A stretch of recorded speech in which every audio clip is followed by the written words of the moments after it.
संभल हिंसा में आज बयान दर्ज किया गया है। न्यायिक आयोग ने लोगों के बयान दर्ज किए हैं। हरिमंदिर पक्ष के वादी ऋषिराज गिरी ने भी न्यायिक आयोग के सामने पेश होकर जवाब दर्ज कराया है। न्यायिक आयोग कल से ही संभल में मौजूद है, लगातार बयान दर्ज करा रहा है।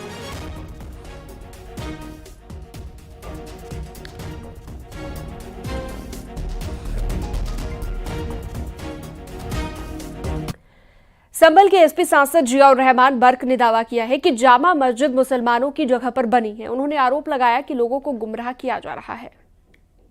जमीन पर बनी हुई है, ये अनाप शनाप मैं तो कहूँ सिर्फ बेवकूफ़ी की बात है। ये मस्जिद धार्मिक स्थल, मैं पहले भी इस बात को कह चुका हूँ। हमारा मजहब इस्लाम, ये हमारा अल्लाह की तरफ से ये पैगाम है कि अल्लाह के घर को जब बनाया जाता है तो ना तो किसी दूसरे धार्मिक स्थल को तोड़ करके, न सरकारी जगह पर, यहाँ तक कि दूसरे धर्म के लोगों को छोड़े, अगर मुस्लिम भी कोई व्यक्ति है, अगर उसकी जगह पर भी हम मस्जिद बनाएंगे, उनसे खरीद करके उनकी रजामंदी से ही मस्जिद की तामीर करते हैं। और इस प्रकार की बात कह करके गुमराह करना, ये कोई मतलब नहीं बनता, कोई सेंस नहीं है। मस्जिद किसी सरकारी जगह में नहीं है, मुसलमानों की जगह में उस टाइम बनी हुई है। और इस टाइप की बात करके मैं कोई उनके पास ऐसे सबूत नहीं है, लेकिन लोगों को भरमार इस प्रकार की बात कह करके गुमराह करना मुनासिब नहीं है। और इंशाल्लाह वो अपनी जगह सही है हमारी जामा मस्जिद। संभल में नया दंगल जारी है। शाही जामा मस्जिद को लेकर जहां हाईकोर्ट ने सफाई करने की इजाजत दी, तो वहीं सियासी बयानबाजी भी शुरू हो गई। संभल से एसपी सांसद जियाउर रहमान बर्क के एएसआई की रिपोर्ट पर सवाल उठाए गए हैं। बर्क का कहना है कि उन्हें एएसआई पर भरोसा नहीं है। उनका आरोप यह है कि एएसआई दूसरे के इशारे पर काम कर रही है।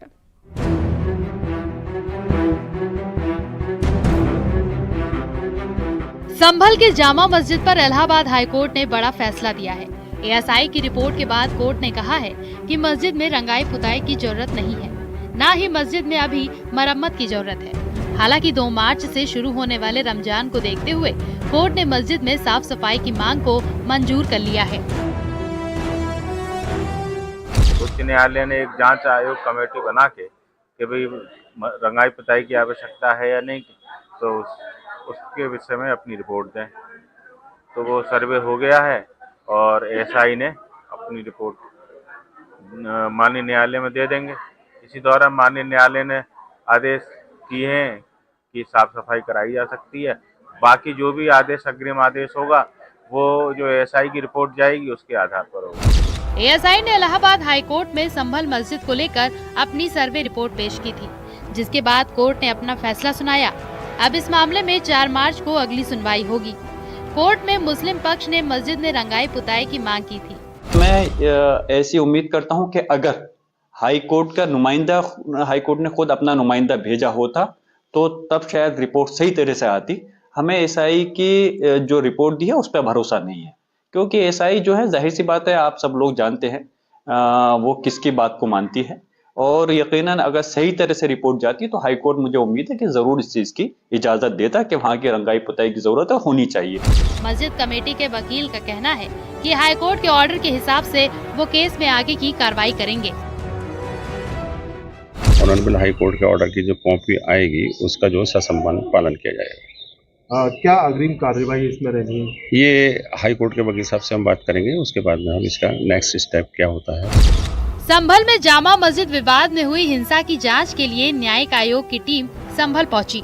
आयोग की टीम ने हिंसा की जांच के लिए संभल के अधिकारियों के बयान दर्ज किए। संभल में पिछले साल 24 नवंबर को मस्जिद के सर्वे के दौरान हिंसा हुई थी। पुलिस ने इस मामले में 79 उपद्रवियों को जेल भेजा है, जबकि कई आरोपी अभी भी फरार हैं।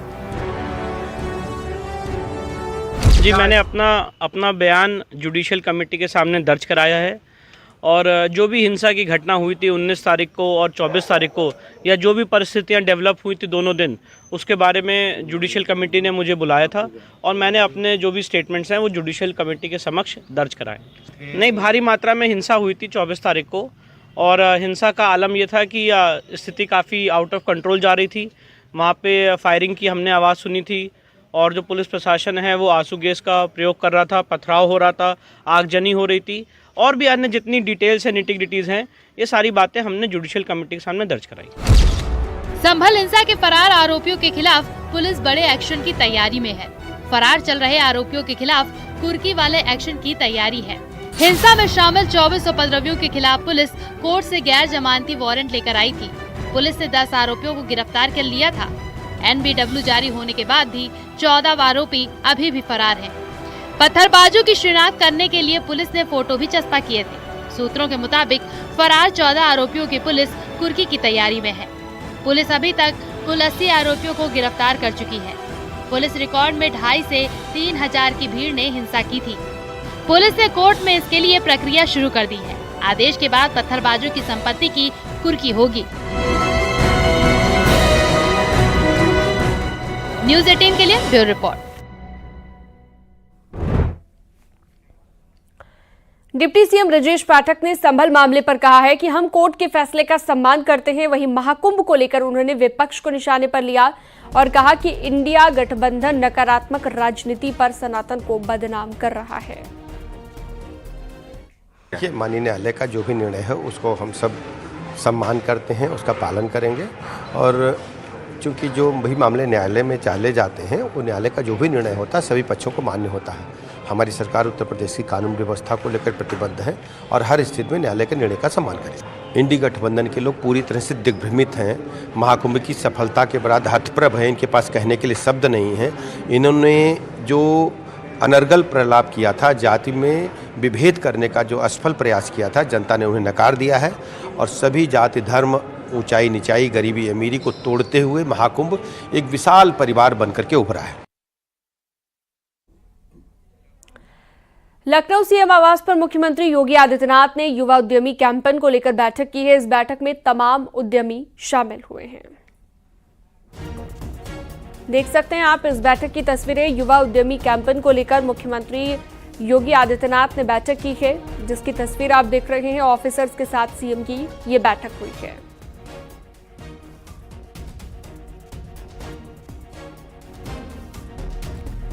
खबरों का सिलसिला जारी है, वक्त एक छोटे से ब्रेक का।